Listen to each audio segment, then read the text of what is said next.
this coffee here.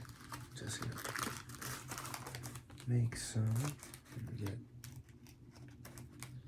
started. It's about 5 in the morning right now. I got my 100% Arabia Colombian ground coffee. Walmart brand. Still good though.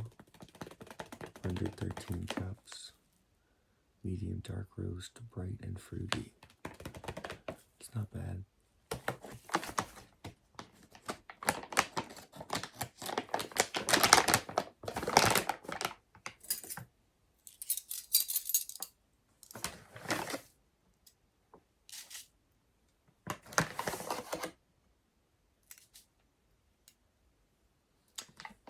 Really not making a ton, so I'm just gonna throw in that much.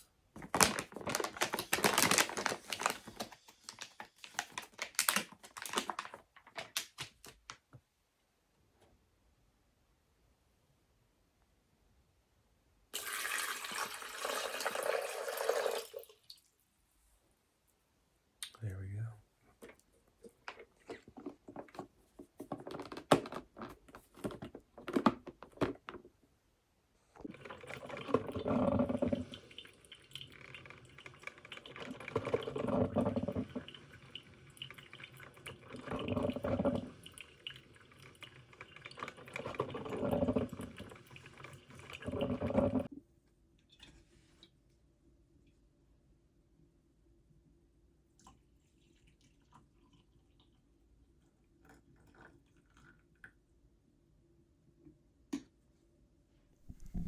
Alright, everybody, so I got my coffee here, Colombian coffee, and some French vanilla creamer in here. Let's see how it tastes.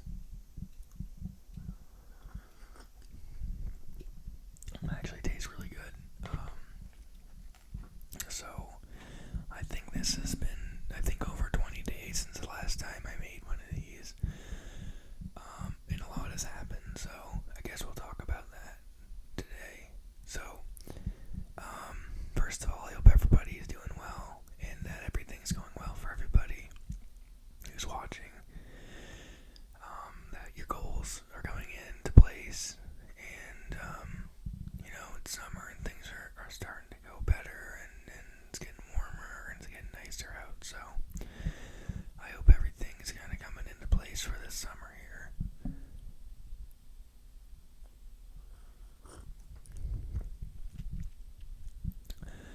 So, over the last few days, really, I have been doing a lot of baseball. We weren't doing too well in the beginning, but it's because I got a really young team, bunch of 6th graders, and we're playing against bigger boys, so it's kind of tough. But we won our first game last Friday, 7-11, or 11-7, and the kids were really happy about that. We've been playing good baseball, or better baseball than we did, and the kids should have won a couple games, but we don't have a reliever to take care of the end of the game, so we're winning games till we get to that, basically that last inning, and then we just can't close them out. So the future's looking bright for the team next 2 years, because these 6th graders are going to be on the team, in 7th grade and 8th grade. So actually the team's looking really, really nice for the next 2 years. So I'm thinking, this year's kind of like the rebuilding, and then next year let's get better, and then 8th grade we really should be doing really well. So we got a game today, tomorrow, and then Friday we got back-to-back games, and the same next week we have 3 games, and the next week we have 3 games. So we had a few more games left, and we'll see how many wins we can squeak out.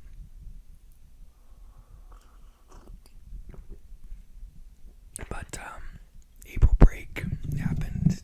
I think this is 2 weeks ago. April break happened,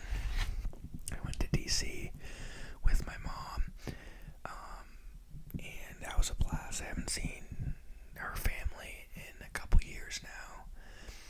Her family is from DC, so I went down to go visit her family with her. I think it was a good thing to do.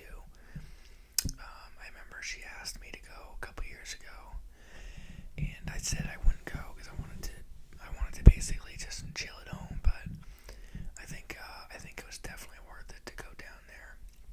We took the Amtrak train, which was not bad actually, and we went to a bunch of museums. Went to the American History Museum, World War II Memorial, Holocaust Museum, Art Museum.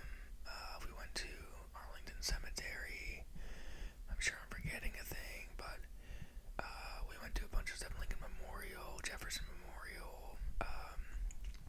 Did a whole bunch of stuff, and I actually created a YouTube hype video for the Ball School Panthers, who are actually in DC right now. They raised about $45,000 this year to get to DC, so props to them for sure. And they are in DC doing a whole bunch of stuff, way more than what I did. They basically wake up, start doing stuff until 9 o'clock when they're supposed to be in their rooms. So I think they're having a blast. I hope they're having a blast. They're coming back tomorrow, which is a Thursday, and they have the option to go to school or not, and I doubt many are going to school on Friday. The one thing about going to DC as a school trip is, and I'm only getting this based on the itinerary, a quick glance at the itinerary, is that they do a lot. It is packed basically from the time they wake up to the time they go to bed. They're usually doing something, so they are going to be tired, and I really doubt any of them show up on Friday. Maybe about 5 of them. But that really leads to my week being pretty chill. I only have 5 students that I am taking care of right now because the rest are in Washington, D.C. The only other kids I have to take care of is my homeroom, which is 7th grade. And I'm going to be doing interventions tomorrow, so only about 40 minutes of actual teaching, and the rest is I'm showing the movie Unbroken. And I was hoping for them to make a slideshow about it, but I don't think we're going to have time, which is fine. So, it's been a really, really chill week. I've been making a lot of slideshows for when they come back, so I put together some really, really nice slideshows, and I'm going to start, we're starting World War II, so I got a slideshow on the dictators, the allies, appeasement, and the battles. I put them all together over the last 2 days, and the plan is I also put together some activities too, some political cartoons that Dr. Seuss made about appeasement that they're going to examine, and I'm going to put together some sort of project for them to do on World War II. Now, I don't know if I'm going to do it on a specific battle, because I know we did the same thing with World War I. We did just a battle poster, pretty much. They researched the Battle of World War I and created a poster about it.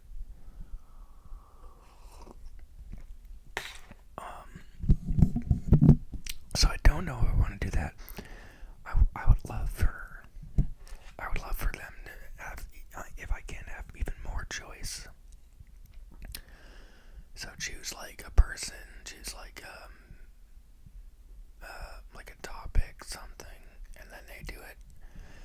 And I would kind of intersperse that throughout my slideshow. So I would start the class with notes, and then I would end the class with a project.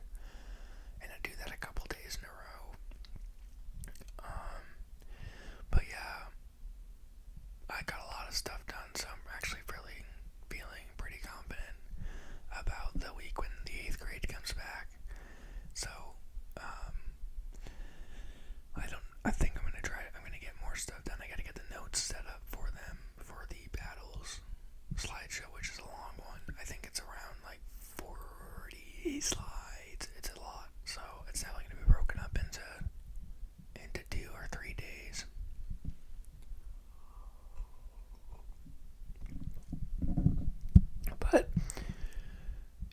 nice to be able to get stuff done in school. I know as teachers, you don't get a lot of stuff done while you're actually at the school. You gotta get your stuff done after school.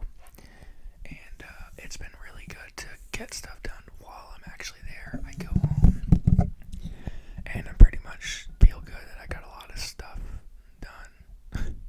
Which is crazy because you usually go to school, you don't get much done, and then you go home and you're like, I didn't get a lot of stuff done while you are at work. But because a lot of the 8th graders are gone, I'm getting actually stuff done while I'm at work, which is pretty crazy. But that's pretty much it. I know I haven't talked to you guys in a while, but it's been pretty routine. Been doing a lot of practice and a lot of baseball. I've been trying to watch movies. I just watched Blood and Gold, 2 days ago. It is a German film set in World War II. It is like a Quentin Tarantino type movie that's set in Nazi Germany about a Jewish family's gold that people are hunting for. It's actually quite entertaining. It's only about an hour and a half. If you like Quentin Tarantino type of movies, I think you'd really enjoy Blood and Gold. I've then watched The Forgotten Battle, which is another World War II movie, which is also very good because it shows the 3 different types of people in the war. You have a German soldier who was kind of disillusioned with Nazi Germany after a while. You have a British soldier named Will, who's also a good character. He's kind of like the good guy. He's like the good guy. And then you have a Norwegian girl and the family, Dirk, and I can't pronounce her name, but it's like Thien, I think it is. And they show the civilian / the resistance side, and they all come together at the end, and it's like there's this weird moment where like, oh yeah, like all of this was happening at once. A lot of movies focus on one thing, right? So they'll focus on, if you've ever watched All Quiet on the Western Front, it is just on the German side, right? D-Day is basically just the Americans, or not D-Day, Saving Private Ryan's just the Americans. And, you have some resistance movies as well, but they're all focused on just one side or one group. This movie's different, and it's good because it focuses on everything. Like, you have this weird moment here when I was watching yesterday, and I came to the idea of like, yeah, this thing was insane. If I can get students to realize just how actually crazy this war was, like, how involved this war was. That's not the quite right word that I'm looking for, but just how it affected everybody. A lot of people were affected by this war. If I could get that across to students, I think even in the movie, it might have been a documentary I was watching was saying it was the greatest human-made, not conflict, human-made, I can't remember, but it was another way to put it. I mean, it was insane. It's difficult to understand. The one thing I was thinking about trying to get my students to understand was like, imagine if Vladimir Putin took over Ukraine and then started taking over Poland, and then started taking over the Balkans, and then started taking over like into Germany, and then started taking over into France. Imagine that. Like, what would we do? I mean, this guy was taking over all of Europe. It's insane. It's a war that we have never experienced, and we will never experience. Just because, I mean, the vastness of it was absolutely terrifying. This one guy, pretty much. This one guy, one group, decided to try to take over the world. And we all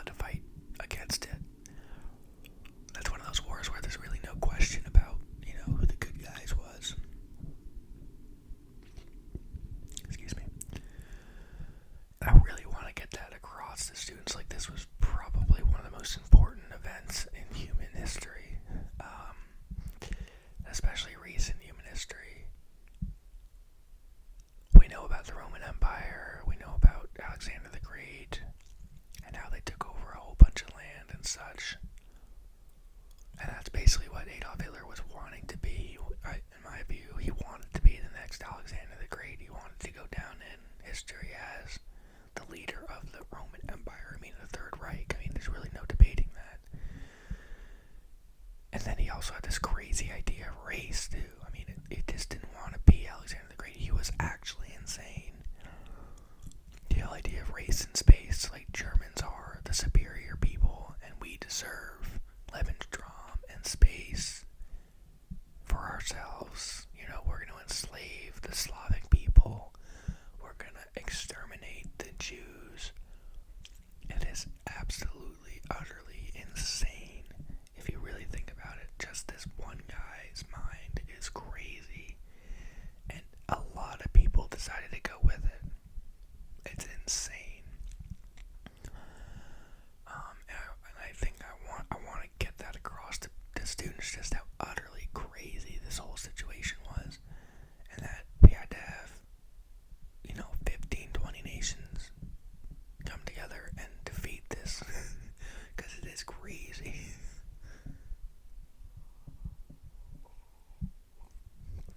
And that's why Adolf Hitler's gonna go down as one of the most evil men in history. I mean, he not only caused, 60 million people to die due to his,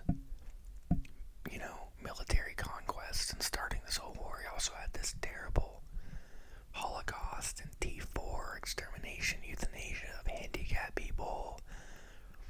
He enslaved, or had people being enslaved, forced labor camps to work for him. If you weren't German, if you were Polish or Russian, you were seen as inferior and were just meant to be slaves to the German people. I mean, it is crazy. And then when he lost, he was like, let's just, Germany doesn't deserve to be on this planet anymore. Let's just have all the civilians die, pretty much. Albert Speer was ordered to, burn down everything useful. And the argument from Speer, the architect for Adolf Hitler, was, well, then you're just going to kill our own. And Adolf Hitler basically said, we don't deserve to live. If we lose this war, we don't deserve to live. And what he meant by it is, hey, they don't deserve to live. They didn't win this war for me. They don't deserve to live. It is crazy. This guy was insane. When you really get into research about Adolf Hitler and the Nazis, you just realize how utterly crazy and insane and evil this guy was. It's difficult to understand how he came to power and how he kept power. I know there was 40 odd assassination attempts on him and everything, but if this guy really did die, right, as infants, and the joke has always been what would you do with a time machine? Well, I would go back and kill Adolf Hitler. I mean, that's kind of my answer right now. 60 million people are going to die because of this one guy's lunacy, pretty much. Let's just end that right now. The world would be so different in terms of just population. I mean, who knows if I would be alive? Who knows if anybody now would be alive? It's pretty crazy.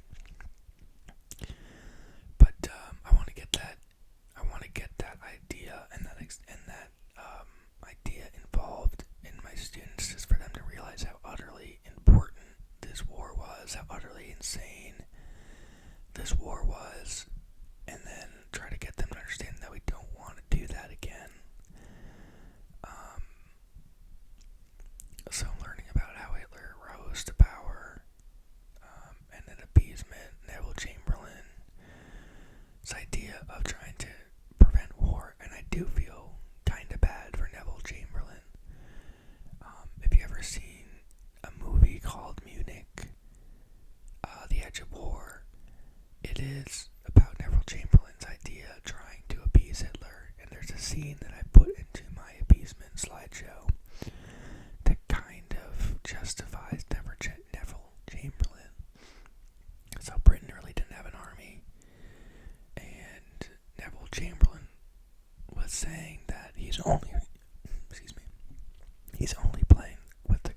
peace in our time.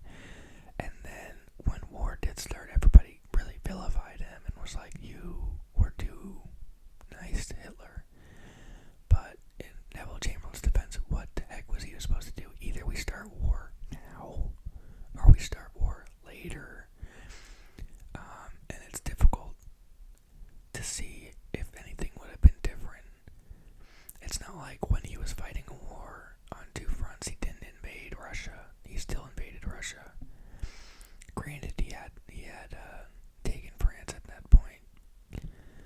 So maybe if Neville Chamberlain did go to war, maybe things would have been different. It would have halted his ego and his idea of like, I can do whatever I want.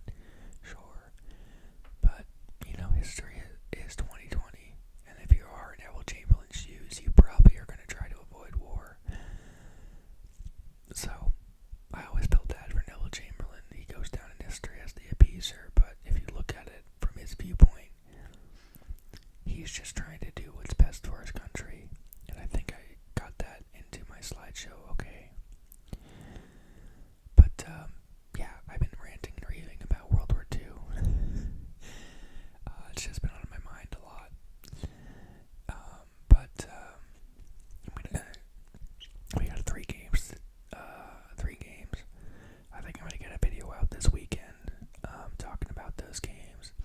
I don't know how the Red Sox did yesterday. They're playing against the Phillies, so hopefully they won. The Phillies are pretty bad. So, yeah, I think I'm gonna end it there, everybody. But I hope you guys have a good rest of your day. Things go well this Wednesday for you, and that whatever your goals are, that things start coming together. But I'll see you guys soon.